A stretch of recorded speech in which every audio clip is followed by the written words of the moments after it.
ఈ రాష్ట్రంలో వైసీపీ పాలనలో అగమ్యగోచరంగా ఉన్నటువంటి యువతకు ధైర్యాన్ని ఇచ్చి ఒక మనోధైర్యాన్ని నింపి యువగళం ద్వారా మీ భవిష్యత్తుకు నేను అండగా ఉంటానని చెప్పినటువంటి ఒక ఉన్నతమైనటువంటి వ్యక్తి నారా లోకేష్ బాబు గారు.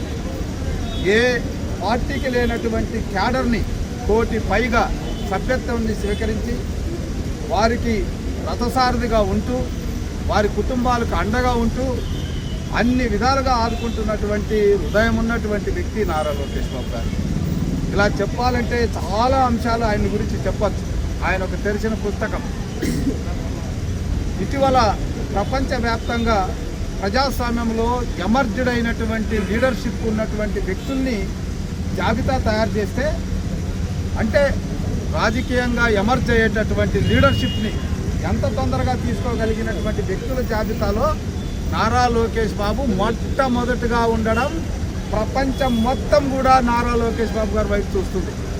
అంటే అతి స్వల్ప కాలంలోనే ఒక పార్టీలో ఒక ఎమర్జ్డ్ లీడర్గా ఎదగడమే కాకుండా ఆ లీడర్షిప్ని ఎలా ముందుకు తీసుకెళ్లాలో, కష్టానికి ఎలా ఫలితాలు ఉంటాయో, ఒక పనిని ఆయన నోటి నుంచి ఏదైనా మాట వచ్చిందంటే ఆ మాటను నిలబెట్టుకోవడానికి 6 నిమిషాలు ఎలా కష్టపడతారో, 20 లక్షల ఉద్యోగాలు కల్పించడం అన్నది ప్రజాస్వామ్యం ఏర్పడినప్పటి నుంచి ఏ నాయకుడు కూడా సాహసం చేయనటువంటి ఒక వినూతనమైనటువంటి కార్యక్రమాన్ని భుజస్కంధాల మీద వేసుకొని దేశాల్లో తిరుగుతూ తనకున్నటువంటి టెక్నాలజీని జోడించి తనకున్నటువంటి అపూర్వమైనటువంటి జ్ఞాన పరిధిని అక్కడ జోడించి వాళ్ళని మెప్పించి ఈ రాష్ట్రానికి లక్షలాది కోట్ల రూపాయలు పెట్టుబడులు తెప్పించడమే కాకుండా వచ్చే 2 సంవత్సరాల్లో ఈ రాష్ట్రంలో ఉన్నటువంటి యువత 20 లక్షల పైగా ఉద్యోగ అవకాశాలు కల్పించడం ఆయన యొక్క చాతుర్యానికి, ఆయన యొక్క పరితనానికి నిదర్శనంగా అలాంటి మహానుభావుడు మా పార్టీకి భావితరానికి నాయకుడిగా